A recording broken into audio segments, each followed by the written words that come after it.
story. When everything depends on a school uniform.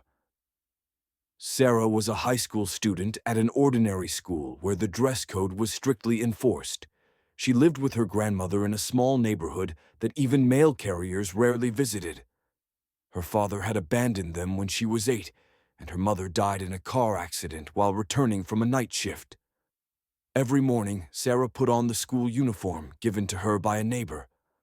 The skirt was a bit worn, the blazer had faded, but there was no other option. Her grandmother barely had enough money for food and medicine. At school, Sarah was often ignored. Her classmates turned up their noses, whispering about her appearance. She tried not to pay attention, focusing on her studies. She dreamed of going to university, becoming a doctor, and giving her grandmother a better life. One day, a contest was announced. The student with the highest score in biology would get an all-expenses-paid trip to a science conference in New York. Sarah lit up with determination. She studied late into the night, drew diagrams, and rewatched lectures on her phone with a cracked screen. And she won. But on the day the results were announced, the assistant principal approached her, a woman with a haughty expression, always dressed in designer suits. "Sarah, you're certainly very bright, but for a trip like this, one has to look presentable. Your uniform doesn't match the school's image." I'll try. I could maybe borrow a suit if," Sarah murmured. No, that's not necessary. We've already chosen another representative, Jennifer. She placed second, but she looks more appropriate. We need someone who represents the school image, you understand?" Sarah stood silently.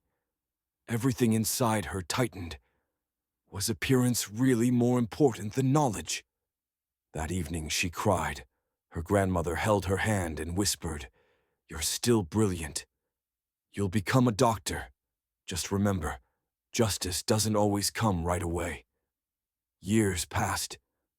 Sarah got into university. Thanks to a scholarship, part-time jobs, and relentless determination, she graduated from medical school with honors.